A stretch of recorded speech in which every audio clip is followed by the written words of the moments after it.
빛을 날 만날 때 주가 주신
여호와를 찬송하라. 여호와는 선하시며 그의 이름이 아름다우니 그의 이름을 찬양하라. 아름다우신 주님의 이름을 찬양합니다. 주님 위대하시며 전능하신 온 만물의 창조자이십니다. 저 우주의 별들을 주관하는 분이시며 바다의 깊은 가운데도 계십니다. 또한 우리를 등의 인도자 되어주셔서 모든 걸음마다 호흡마다 주님께서 함께하여 주십니다. 주님은 신실하셔서 흔들리고 시시각각 변하는 우리와 달리 항상 거기 계시며 우리를 살피십니다. 우리 삶의 주관자 되어주시는 주님 높임을 받으시옵소서. 주님께서 인도하시는 우리의 삶이지만 틈틈이 우리 마음의 죄성이 올라와 내가 주관하고 싶고 내 마음대로 내 삶을 살고 싶은 마음들이 생기곤 했습니다. 더 좋은 것을 주시는 주님을 신뢰하고 살아갈 수 있는 우리들 되게 해주세요. 내가 인지하면서나 나도 모르게 하나님보다도 더 마음에 크게 자리 잡았던 것들이 있다면 지금 이 시간 주님께서 친히 우리의 마음 보좌에 앉으시길 바랍니다. 세상의 법도에 익숙해진 옛사람의 모습들이 이제는 죽기를 바랍니다. 그리하여서 우리 삶의 모든 행동들이 예수님 닮아가게 해주세요. 예수님의 제자된 삶, 하나님의 자녀된 삶으로 온전히 걸어갈 수 있기를 바랍니다. 오늘도 이 시간 함께 예배를 드릴 수 있게 하심에 감사드립니다.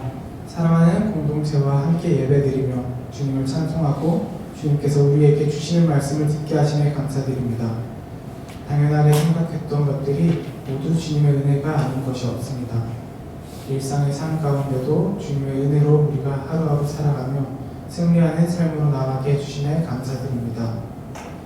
각자의 자리에서 주님을 예배하는 예배자로 서 있을 때에 주님께서 크게 사용하시고 우리 삶의 모습을 통해 예수님이 드러나게 해주세요.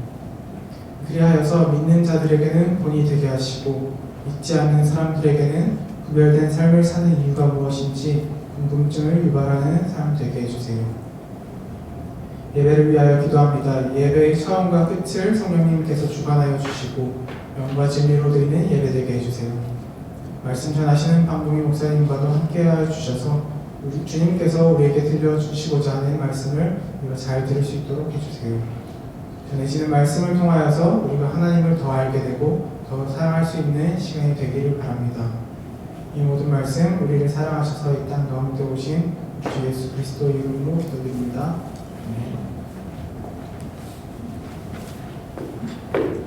함께 사도신경 신앙 고백하시겠습니다.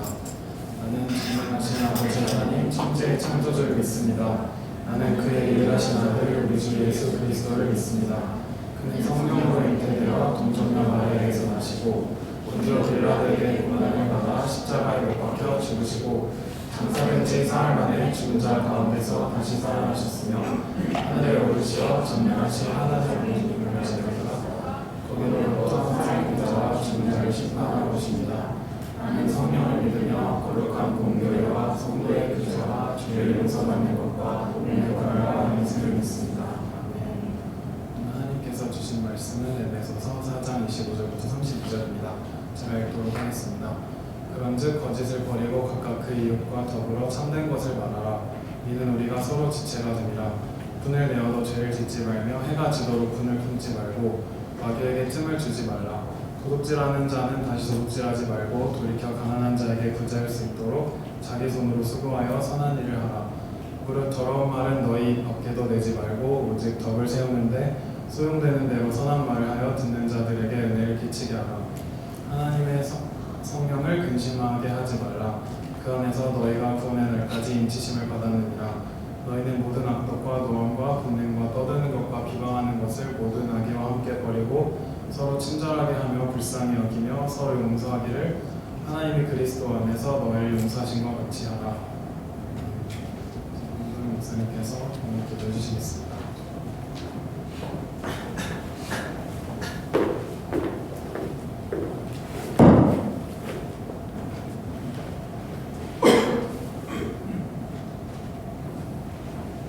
봉헌 기도하겠습니다.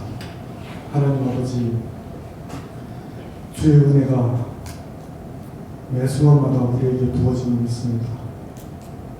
이 순간에도 예수님께서 보혈로 우리를 지켜주시고 우리의 마음이 평안과 기쁨이 넘치게 하여 주시니 감사합니다. 아버지께서 우리를 구원해 주시고 또 우리의 모든 일용할 양식을 허락해 주시니 감사합니다. 우리의 시간도 우리가 있는 장소도 공간도 모든 것이 주님으로 말미암음을 믿습니다. 저희들이 정말 주님께 감사해서 오늘도 또 특별히 구별하여 주께서 주신 것을 또 주님께 돌려드립니다. 주님께서 이 귀한 또 헌금이 주님의 귀한 사역에, 선교사역에, 전도사역에 사용되게 주어 도우시고 또 구제하는 데 사용되게 도우시고 우리 서울대학교 학원보험만이 크게 쓰임받을 수 있도록 주여 은혜 내려 주시옵소서. 주님, 주께서 또 아버지 주 안에서 간절히 기도하는 기도 제목들이 있습니다. 그 기도 제목을 주님께서 기억하여 주시었고 복내려 주시사 정말 하늘 문을 여시고 주님께서 도우시고 역사하는 정말 깊은 은혜를 경험할 수 있도록 인도하여 주시옵소서. 아버지, 그 어떤 경제적인 문제나 또 건강의 문제나 또 진로 문제나 또 정말 결혼하는 문제나 이 모든 것이 주 안에서 해결될 줄 믿습니다. 주님께 영광 드립니다. 감사합니다. 예수님 이름으로 기도합니다. 아멘.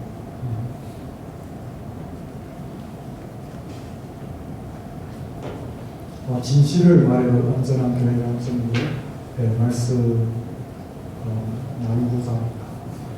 우리 교회가 여기 진실을 말하지 않는다는 뜻이 아닙니다. 그 에베소서 4장 25절부터 32절을 그 읽을 때마다 정말 마음이 무거워지죠. 그뿐만 아니라 에베소서 5장 21절까지 이게 지금 한 덩어리로 볼 수 있거든요. 그리스도인의 삶의 지침이라고 할 수 있거든요. 그래서 오늘 특별히 그 25절부터 32절까지 보시면 거짓을 버리라, 분을 내어 짓지 마라, 도둑질하지 마라, 더러운 말을 하지 마라, 서로 용서하라. 마치 그 도덕, 그 윤리 도덕 교과서의 그 어떤 한 장처럼 느껴지죠. 그래서 오늘 우리는 이 본문 앞에서 이런 반응을 하죠. 알겠습니다. 그렇게 해야죠. 그런데 잘 안 됩니다. 이렇게 할 때가 많죠. 그럼 왜 그럴까요? 이 본문을 그 윤리로만 읽기 때문입니다. 지난번에 설교할 때도 우리가 그 4장 25절부터 5장 그 후에 6장까지 읽을 때 우리가 절대 만약에 윤리나 도덕으로 관점을 읽으면 완전히 다른 뜻이 된 것을 우리가 알 수 있습니다. 우리가 생각하는 것과 완전히 다른 그 해석이 나옵니다. 그래서 오늘 말씀은 이렇게 살아야 한다는 그 부담이 아니라 우리가 생활 지침이니까 이렇게 살아야 되지 저렇게 살아야 되지가 아니라 복음이 우리를 어떤 사람으로 만드는가의 관점에서 읽어야 됩니다. 그래서 지난번에 그 세 사람의 관점, 세 사람의 관점에서 읽어야, 즉 복음의 관점에서 읽어야 이 에베소서를 정확하게 읽을 수 있고, 또 복음이 얼마나 위대한가, 정말 복음이 철학보다 강하고 심리학보다 더 깊고 그 어떤 세상 학문을 초월하는 것이 복음이라는 것을 우리가 그 윤리에서 복음으로 읽을 때 정말 주님의 깊은 그 의미를 우리가 깨달을 수 있습니다. 그래서 오늘 25절을 보시면 이렇게 시작하죠. 그런즉 거짓을 버리고, 그렇죠? 그런즉이라는 단어가 있어서 이 말씀이 거저 윤리로 던져지지 않았다는 것을 벌써 이야기하죠. 그래서 바울은 이미 앞에서 이렇게 말했습니다. 옛사람을 버리고 새사람을 입었느니라 라는 복음의 선포, 신문의 선포를 했죠. 그래서 25절은 이미 우리는 알고 있습니다. 이것은 조건이 아니라 이것은 결과라는 것을 알 수 있습니다. 그래서 이렇게 살면 새 사람이 된다가 아니라 이미 새 사람이 되었기 때문에 이렇게 산다라고 읽어야 되죠. 우리가 이대로 행하지 않으면 새 사람이 안 되는 것처럼 그것이 아니라 이미 새 사람이 되었습니다. 그러니까 우리가 거짓을 버려야 되는 겁니다. 또 거짓을 버릴 수 있는 새 사람이 된 겁니다. 그래서 이 순서를 절대 놓치면 안 됩니다. 놓치면 만약에 윤리를 읽으면 은혜가 되지 않죠. 오히려 율법으로 말미암아 우리가 거기에 짓눌려서 신앙생활을 하는 것이 재미가 없게 되죠. 그래서 거짓을 버리고 참된 것을 말하라는 말은 그 복음으로 읽어야 됩니다.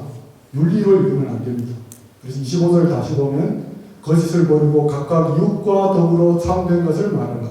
이는 우리가 서로 지체가 됩니다. 거짓을 버리고 참된 것을 말하라는 것은 간략하게 진실을 말하라는 것을 할 수 있습니다.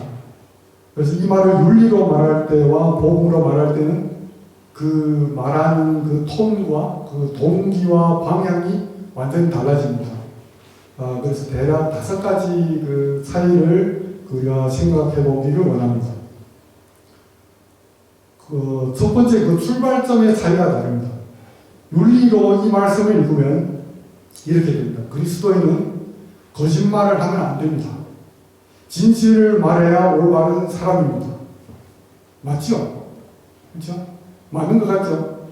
그러나 오늘 본문, 오늘 에베소서에서 이렇게 읽으면 안 된다는 겁니다. 그리스도인은 거짓말을 하면 안 됩니다. 진실을 말해야 올바른 사람입니다. 딱 맞는 것 같습니다. 그러나 복음의 관점으로 보면 다르게 됩니다. 복음을 읽으면 어떻게 되죠? 그리스도 안에서 당신은 이미 받아들여진 사람입니다. 그래서 더 이상 자신을 보호하려고 거짓말을 할 필요가 없습니다. 이런 뜻이 될 수 있습니다. 그래서 출발점이 다릅니다. 윤리는 행위로 출발하지만, 그래서 윤리의 기준은 옳고 그름, 그 동기는 책임, 의무, 체면이죠. 그래서 윤리로 읽으면 실패하면 죄책감이 들죠. 윤리로 읽으면 실패하면 죄책감이 듭니다. 그리고 성공하면 그래 내가 잘했지. 자기 의의가 강화되죠. 그렇죠? 못하는 사람 보면 정말 더욱더 굿수를 내고 싶은 생각이 들죠. 그러나 복음으로 읽으면 그 출발점은 우리가 정체성이 되죠. 우리의 정체성. 그 기준은 뭡니까? 옳고 그름이 아니라 은혜가 되는 겁니다. 은혜. 은혜와 하나님과의 관계가 그 기준이 됩니다. 그래서 그 동기는 자유와 확신이죠. 그래서 복음을 읽을 때 실패하면 회개하면 됩니다. 지난번에 회개는 제가 우리 신분 확인까지 가야 된다고 제가 이야기했죠. 죄를 알고, 지성이요, 죄를 알고, 죄를 정말 감성으로 슬퍼하고, 의지적으로 결단해서 죄와 투쟁해서 죄를 끊겠다는 결단을 내리고, 그리고 성령 충만하여서 성령 충만할 때까지 기도해야 됩니다. 회개한다는 것이. 그리하여 우리의 신분이, 정말 새 사람이라는 신분이 확실히 내 마음에 그 확신이 들 때까지 가는 것이 회개라고 저는 생각합니다. 그래서 제가 오늘 거짓말을 했어요. 주님 용서해 주십시오 하고 주님의 용서를 믿습니다 하고 끝하고 또 내일 가서 또 거짓말하고, 그것은 회개가 아니죠. 그것은 방종이라고 할 수도 있습니다. 그렇죠? 그래서 이 말을 윤리로 읽었을 때는 실패하면 회개하고, 오히려 내 신분이 회개로 말미암아 강화가 되죠. 그래서 성공하면 내 힘으로 성공한 것이 아니기 때문에 주님께 감사가 나오죠. 자기 의가 강화가 안 되죠. 오히려 예수 그리스도의 의가 더욱더 강화가 되죠. 내 의가 드러날 틈이 없는 겁니다. 예수님의 의가 또 드러나고 예수님께 또 감사하게 되는 겁니다. 그래서 윤리로 읽는 것과 복음으로 읽는 것은 그 출발점의 차이가 벌써 다릅니다. 그리고 두 번째는 그 왜 진실을 말하는가의 차이가 또 있습니다. 왜 진실을 말해야 되느냐, 왜 거짓말을 하지 말아야 되느냐에 대해서 윤리는 진실을 말하는 것이 옳기 때문이라고 하죠. 그래서 진실은 어떻게 도달해야 될 하나의 이상이죠. 도덕적 기준입니다. 그렇기 때문에 부담이 되죠. 그리고 정말 숨막히는 또 정직하려고 하면 정말 숨막히는 정직이 되겠죠. 피 마르는 정직이 되겠죠. 그러나 복음은 이렇게 말합니다. 복음은 우리는 하나님 앞에 이미 진실이 드러난 존재이기 때문입니다. 그래서 이 무슨 뜻입니까? 복음 앞에서 우리는 들킬까봐 두려워 숨는 사람이 아닙니다. 숨을 수도 없고, 예. 이미 하나님 앞에 우리가 예수 믿는다는 것은 예수님 앞에 나의 일거수일투족 모든 것이 깨끗하게 환하게 하나도 숨김없이 드러나 있는 존재라는 것을 고백하는 거죠. 그러나 그럼에도 불구하고 하나님께서 사랑한다는 겁니다. 그럼에도 불구하고. 그래서 우리가 진실은 의무 때문에 하는 것이 아니라, 참된 것을 말하는 것은 의무가 아니라, 우리가 오히려 주 안에 거하는 안전한 선택이 됩니다. 모든 것을 아는 하나님 앞에서 우리가 뭘 숨기겠습니까?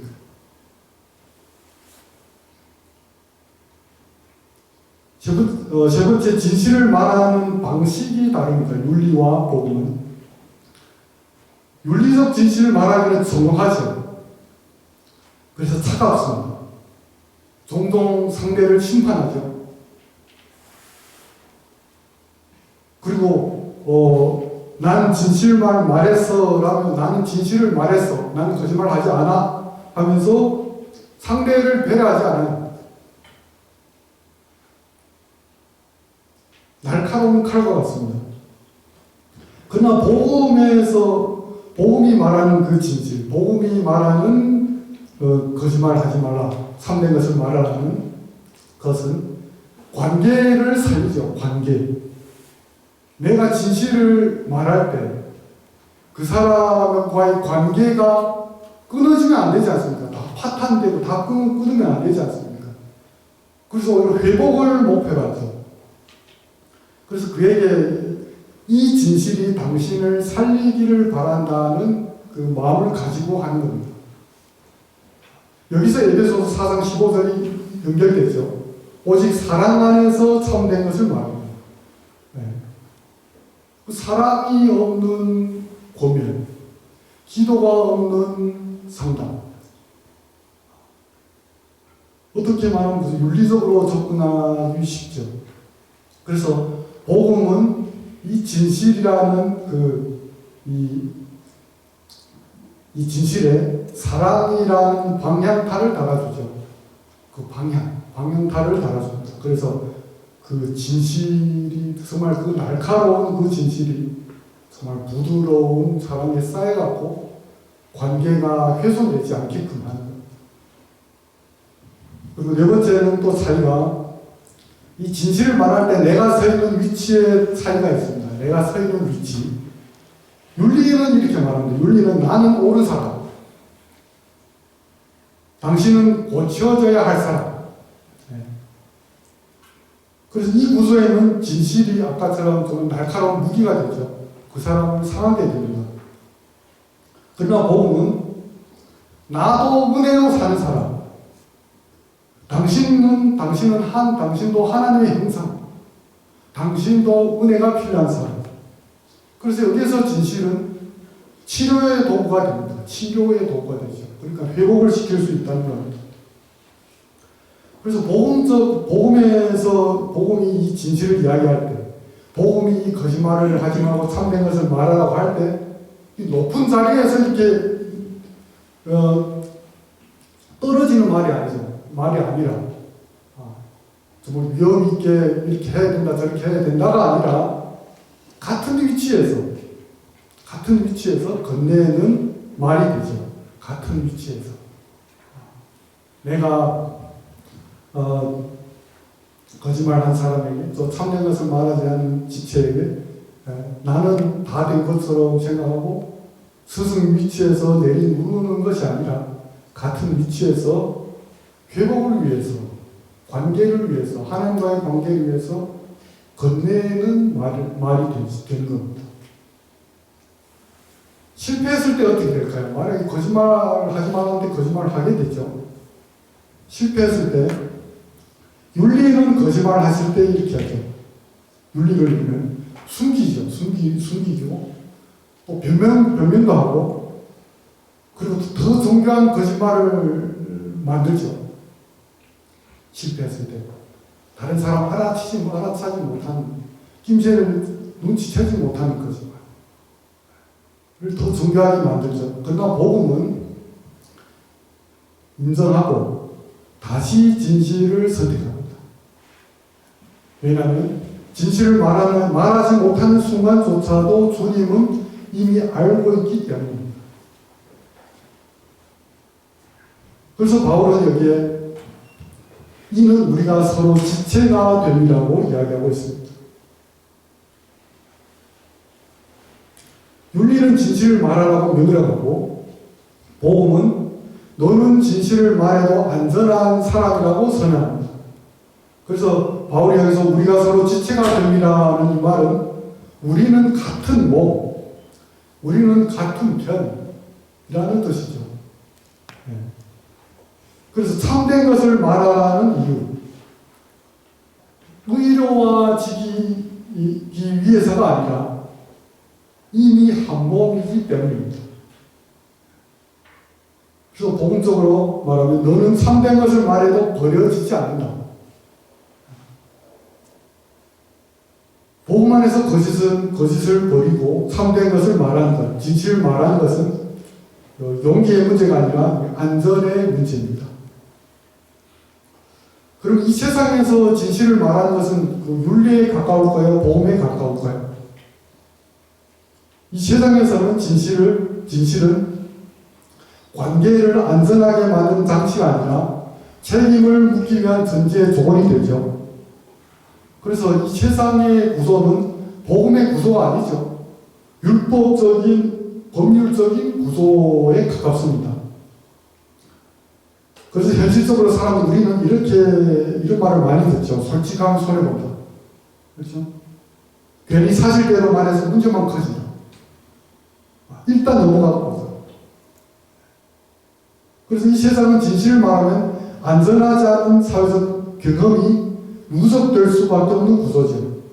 그래서 우리는 실제 복음으로 살기가 힘든 상황입니다. 세상에서. 그러나 이 세상도 복음이 필요하지 않습니까? 세상에도 복음으로 사는 우리가 필요하고 세상도 당연히 복음이 필요하고 주님께서 선택한 사람도 있을 것이고 선택되지 않을지라도 복음으로 접근하는 정말 그들이 관계가 유지되고 회복되는 그런 역사가 일어나는 것이 필요하지 않습니까? 그래서 복음은 그럼 교회는 어떻습니까? 교회가 우리가 예배소서는 실제 교회론이라고 할 수 있습니다. 조직신화서 예배소서는 교회론을 설명할 때 예배소서를 잘 사용하거든요. 그러면 우리가 보는 교회는 어떻습니까? 복음이 제일 강하게 역사하고 말하여지는 곳이 교회지 않습니까? 그러나 실제로는 교회도 윤리구조로 움직일 때가 많죠. 회개하면 용서받는다고 이야기합니다. 그러나 실제로는 낙인이 찍힐 수 있어요. 솔직히 나누라고 하지만 나누면 신뢰를 잃어버리게 됩니다. 그래서 성도들은 이렇게 하죠. 진실은 주님께만 말씀드려야지. 누구에게도 말하면 안 되지. 이런 보호기제가 작동하게 되죠. 교회 지체들에게 말하면 안 되는구나. 그래서 이렇게 작동하는 것은 오늘 25절 본문과는 정반대로 배워지는 거죠. 지체들과 이야기하라고 했지 않습니까? 오늘 보시면 우리가 서로 지체가 됩니다. 거짓을 버리고 그 이웃과 더불어 참된 것을 말하라. 지극히 솔직한 것을 우리 지체에게 이야기하라고 되어 있죠. 그러면 복음이 실패한 겁니까? 복음은 실패하지 않죠. 세상에서 영향받은 윤리적인 영향이 복음의 영향이 교회에서 그대로 작용하는 겁니다. 그대로 작용해요. 윤리적인 마음밭을 복음의 토양으로 만들지 못한 교회의 책임이죠. 그래서 우리는 이곳에서 신앙생활을 잘 하시다가 또 다른 교회에 이제 가게 되는 지체들이 대다수지 않습니까? 교회에 이런 질문이 필요합니다. 내가 속한 공동체는 진실을 요구하는 것인가? 그저 진실을 보호해주는 것인가? 진실을 말했을 때, 참된 것을 말했을 때 보호해주는 공동체인지, 그래서 요구만 하고 윤리적인 세상의 각도로 낙인 찍는 건지,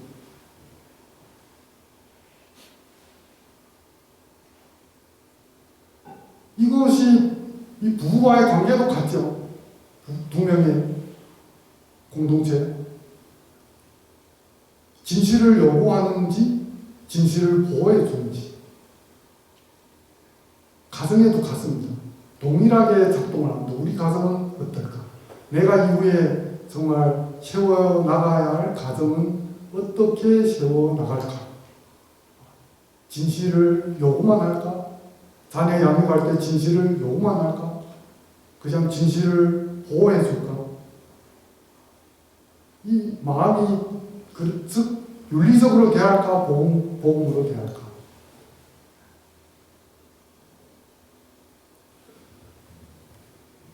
그래서 이 질문이 정말 우리 인생 가운데, 우리 특별히 공동체 가운데서는 이것을 소그룹이나 교회나 공동체나 가정이나 사회에서나 이것이 늘 필요합니다. 한국 사회에도 같죠. 진실조사위원회, 진실을 조사한 후에 감옥에 늘 생각은 하죠.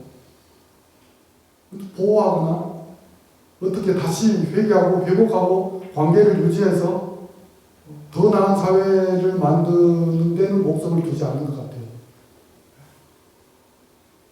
그러니까 진실을 이야기할 수가 없죠. 이야기하는 즉시 처벌 대상이 되는 겁니다. 26절부터 31절을 보십시오. 26절부터 31절. 여기에는 다양한 그 자기 보호 기제가 나열되어 있습니다. 보험이 없는 세상에서 자기를 지켜야 되지 않습니까? 안전하지 않으니까. 그래서 그 활동하는 기제가 뭔가 하면 분을 내는 것. 분을 함부로 내지 못하게 했으니까 속으로 참고 분을 푸는 것. 윗사람에게, 아랫사람에게 좀 친구들과는 분을 낼 수도 있지만, 윗사람에게는 정말 분을 바로 싸우고 분 내면 손해볼까봐 분을 품게 된다. 그것이 더 문제가 되죠. 분을 푸는 것, 또 도둑질하는 것, 더러운 말 하는 것, 이거 더러운 말 하는 것은 쌍욕하는 그것이 아니라, 여기에서는 음담, 배설 그런 게 아니라, 여기에서 더러운 말은 썩은 말이라고 합니다. 그러니까 생명이 없는 말, 생명이 없는 말. 그리고 악독과 노함과 분냄, 떠듬과 비방, 이 모든 것은 뭡니까? 보험이 없는 세상에서 자기를 보호하는 방법이죠. 자기를 보호하는 방법입니다. 이것은 전부 다른 문제처럼 보이지만 공통점이 있어요. 자기를 보호하고 자기를 지키기 위한 방식. 분낸다는 것은 내가 옳다는 것을 증명하려는 마음. 도둑질하는 것은 부족하다는 두려움. 더러운 말은 상대를 낮춰 나를 높이려는 시도. 비방은 책임을 전가하려는 태도. 이 모든 것은 자기를 지키기 위해서 작동하는 그런 기제들입니다. 이것이 교회에 들어오면 안 되겠죠. 이것이 교회에 들어오면 안 되죠. 왜냐하면 자기를 지키기 위한 세상적인 이런 기제들은 사실 이런 말을 하고 있습니다. 하나님만으로는 충분하지 않다. 하나님만으로는 충분하지 않다. 복음 없는 인간의 생존 방식이죠. 그러나 바울은 두 가지를 이야기하고 있습니다. 하나는 마귀에게 틈을 주지 마라.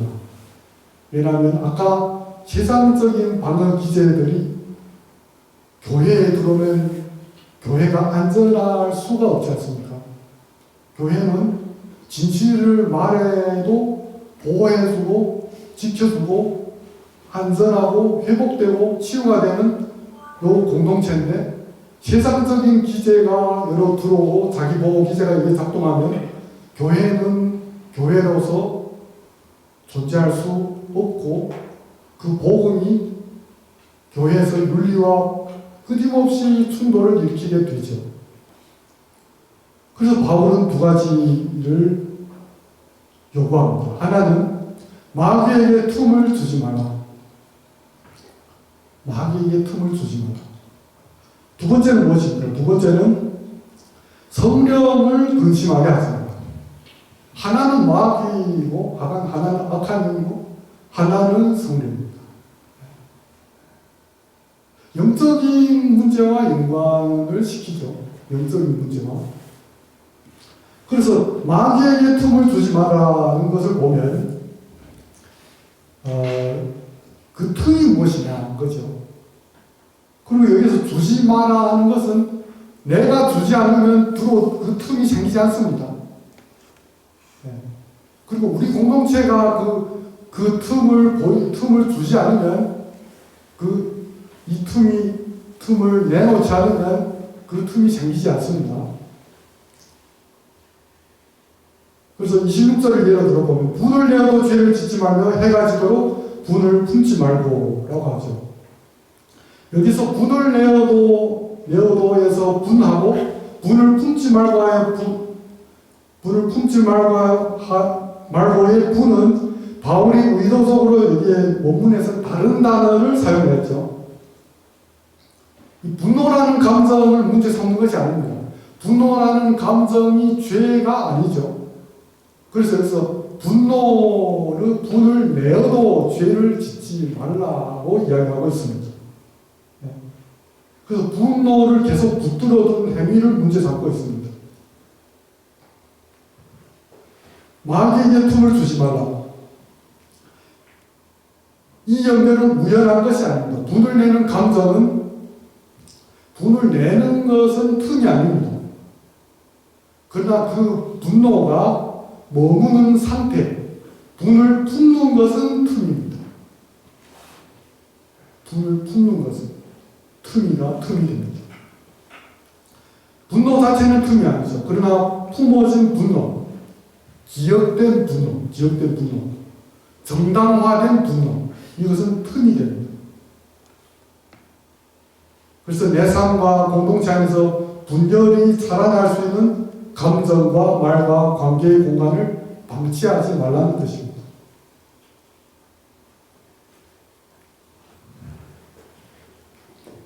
두 번째, 성령을 근심하게 하지 말라. 이 구절은 오늘 저희 말씀을 보시면 이 특별하게 그 4장 30절에 하나님의 성령을 근심하지 말라라고 되어 있죠. 그 앞쪽으로 보면 28절, 29절, 31절, 32절을 보면 두 개 다 행동 지침이라고 할 수 있습니다. 28절부터 29절, 31절부터 32절. 그러면 그 공통점은 전부 관계를 파괴하고 또 회복의 문제죠. 이것을 묶으면 하나의 질문으로 수렴되죠. 이 행동이 공동체를 살리는가 무너뜨리는가? 28절부터 29절, 31절, 32절 내용. 이 행동이 공동체를 살리는가 무너뜨리는가? 가정을 살리는가 무너뜨리는가? 바울은 이것을 단순히 사람 사이의 문제로 남겨두지 않습니다. 그래서 30절을 넣습니다. 여기 생뚱맞게 성령이 들어가는 거죠. 성령님이 여기 들어가신 겁니다. 중요한 것은 성령이 근심한다는 표현입니다. 우리가 성령은 그 어떤 법이 아니라 인격이죠. 그래서 근심할 수 있습니다. 규칙이 아니라 관계이죠. 바울은 이렇게 말하는 겁니다. 이 행동들이 단지 사람을 아프게 하는 것이 아니다. 너희 안에 계신 분을 아프게 한다. 28절, 29절에 나오는 말의 문제, 손의 문제, 31절, 32절의 감정과 그런 태도의 문제는 성령과의 관계를 드러내는 외적 표지입니다. 그리고 인치심을 받았느냐고 하는 왜 여기서 필요할까요? 바울은 이렇게 말하지 않습니다. 성령을 근심하게 하지 마라. 성령을 근심하게 하면 떠나실 것이다. 이렇게 말씀하시지 않습니다. 오히려 정반대죠. 너희는 이미 구속할 날까지 인치심을 받았느니라. 즉 행동을 고치지 않으면 구원을 잃는다는 말이 아닙니다. 오히려 떠나지 않으시는 분이, 떠날 수 없으신 분이, 한번 오신 분이 떠나실 수 없으신 분이 근심한다는 말입니다. 윤리가 아니라 언약적 사랑의 언어죠. 그래서 바울은 이곳에 정말 깊은 목회적인 의도가 여기서 심어놓은 것 같아요. 30절에. 29절 보면 무릇 더러운 말을 너희 입 밖에도 내지 말고 오직 덕을 세우는데 소용되는 대로 선한 말하여 듣는 자에게 은혜를 끼치게 한다. 그래서 30절은 29절을 받쳐주죠. 이거는 말은, 그렇죠? 입 밖에 더러운 말을 하는 그 말, 선한 말을 하는 그 말은 단순한 소리가 아니다. 단순한 소리가 아니라 성령의 겉 안에서 울리는 행위임을 밝히고 있습니다. 우리의 몸은 성령의 전이지 않습니까? 성령의 겉서 우리 안에서 울리는 행위라고 밝히고 있습니다. 그래서 30절이 없으면 29절은 도덕주의가 되죠. 30절이 31절 앞에서 어떤 작용을 할까요? 31절은 너희는 모든 악독과 노함과 분명과 떠들고 비방하는 것을 모든 악의와 함께 버리고, 이것은 무엇입니까? 감정 정리를 어떻게 할 것인가, 또 성격 훈련을 어떻게 할 것인가, 이런 것이 아니라, 이것을 감정 정리하고 성격 훈련이 아니라 분노하고 참는 것, 떠들지 않는 것, 비방을 하지 않는 것, 악의를 버리는 것, 이런 성격 훈련이 아니라 성령과의 관계 회복의 문제임을 선언하죠. 그래서 30절에 이 성령이 없으면 31절은 감정 관리하는 이 그저 교본이 되죠. 그래서 30절이 있기 때문에 여기 나오는 모든 행동들은 성령과 동행하는 삶의 표현이 됩니다. 그래서 윤리적인 문제의 뿌리는 행동이 아니죠. 그 표면에 드러나는 외부적인 표현이 아니라 믿음의 문제입니다. 그래서 복음은 그러면 왜 진실을 가능하게 하는가? 복음은 어떻게 우리를 진실을 말할 수 있게 하는가? 복음은 우리에게 무엇을 말합니까? 복음은 너는 주님 앞에서 이미 모든 것이 드러났고 그런데도 사랑을 받고 있다. 십자가 앞에서 우리는 숨길 것이 없고 포장할 필요도 없고 방어할 이유도 없습니다. 그래서 복음 안에서 진실은 벌을 부르는 고백이 아니라 치유를 여는 문이 되죠. 그래서 진실은 참된 것을 말하는 것은 처벌이 아니라 회복의 시작이 됩니다.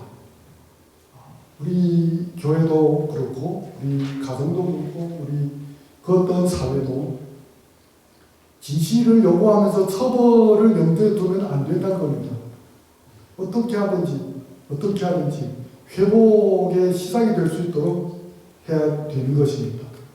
그렇게 생각하면 누가 나에게 진실을 이야기했을 때 우리가 그 진실을 다른 사람에게 막 발생할 수 있을까요? 어떻게 하든지 보호해주고 어떻게 하든지 회복의 시작이 될 수 있도록 잘 인도해 줘야 되죠. 바울은 도덕질하지 말라고만 하지 않죠. 자기 손으로 수고하여 나누어주라. 그래서 단순한 윤리적인 상승이 아니라 정체성인 변화죠.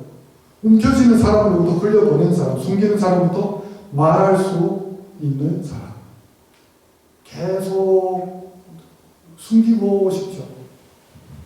선한 것으로 포장하고 싶죠. 그러나 숨기는 것이 아니라 말하기 시작하는 겁니다. 말하기 시작하는 겁니다. 왜냐하면 주변에 있는 지체들이 그것을 보호해주고 받아주고 사랑해주고 끼워놔주고 함께 그것을 같은 맥락에서 같은 위치에서 서로 그것을 나누기 때문입니다. 그래서 31절, 32절은 이렇게 선포하죠. 서로 친절하게 하여 불쌍히 여기는. 불쌍히 여기는 것이 높은 자리에서 정말 불쌍히 여기는 것은 가련하게 여기는 것입니다. 그러면 그 사람들은 상대는 기분 나쁘겠죠. 그러나 같은 위치에서 친절하게 여기고 불쌍히 여기고 서로 용서하기를 하나님이 그리스도 안에서 너희를 용서하신 같이 하라. 하나님이 그리스도 안에서 너희를 용서하신 같이 하라. 그래서 여기서 기준은 우리가 용서해야 될 상대가 아니죠.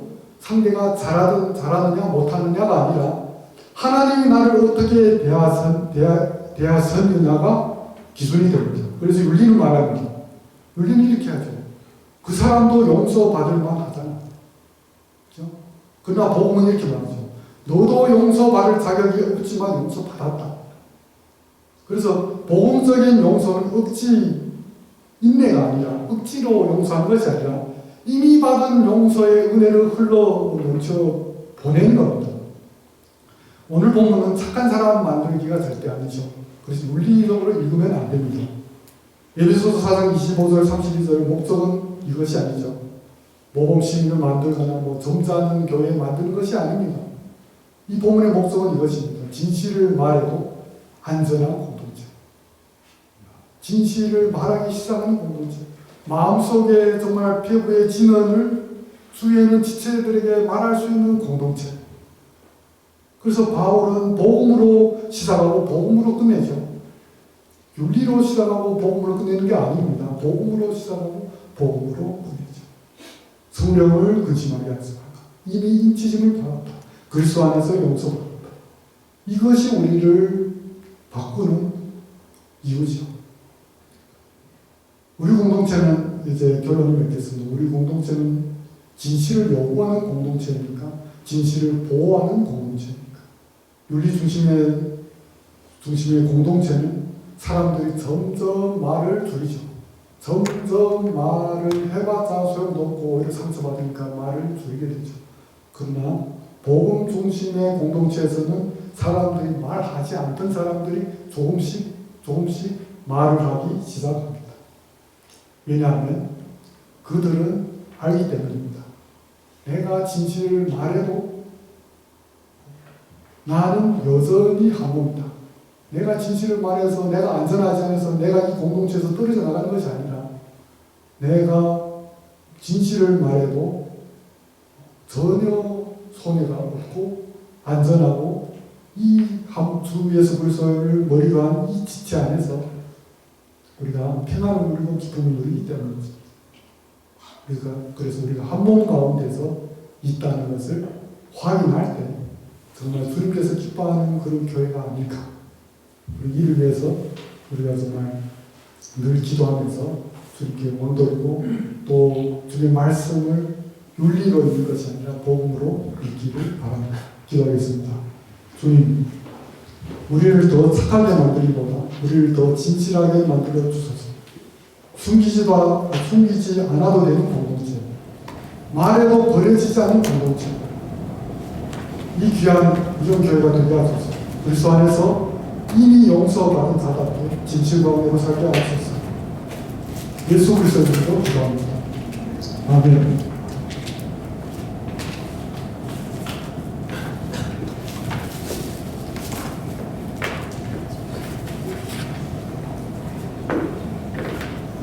네, 목사님 귀한 말씀 감사드립니다. 광고 드리겠습니다. 오늘 이제 2월 첫 주라서 2월 생일자 축하하는 시간 갖겠습니다. 3명인데요. 11일에 우리 신동준 집사님이시고요. 14일에 저고요. 22일에 우리 김지현 형제님입니다. 네, 그래서 두 분 나와주시면 저희 같이 축하하는 시간 갖겠습니다.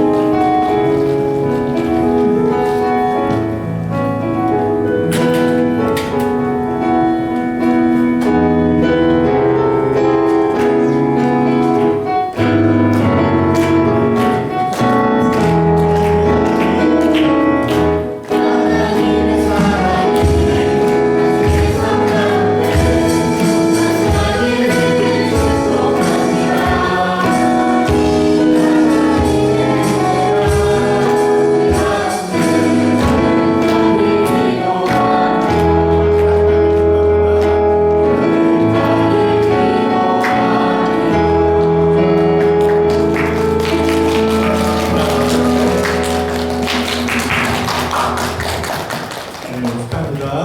제가 껴있으니까 쑥스럽군요. 네, 여러분 2월 마지막 주말이 이제 연휴잖아요. 그때 저희들 늘 저희 오후 예배에서 수련회 가는데 올해도 이제 계획됐습니다. 그래서 2월 28일 토요일에 출발해서 3월 1일 주일 아침에 이제 아침까지 하고 여기로 돌아와서 주일 예배를 드릴 예정입니다. 장소는 강화도고요. 이제 좀 더 구체적으로 계획이 준비되는 대로 광고 계속 드리겠습니다. 그 주말 가급적이면 스케줄 비워주시면 좋겠습니다. 네, 함께 노력해요. 계속 진행되고 있습니다. 기억해 주시기 바랍니다. 감사합니다.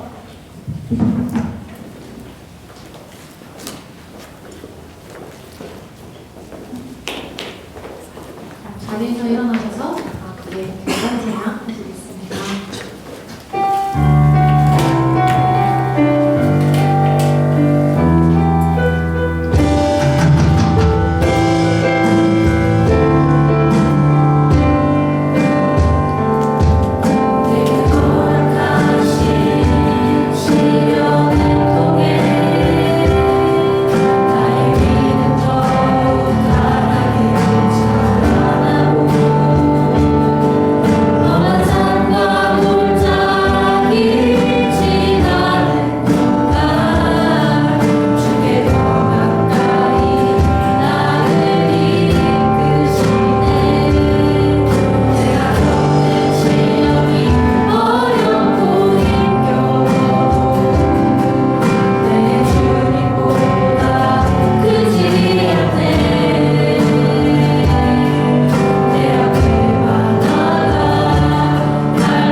지금은 우리 주 예수 그리스도의 은혜와 하나님의 극진하신 사랑과 성령의 도우심과 함께하심과 인도하심이 정말 주 안에서 주의 말씀에 근거하여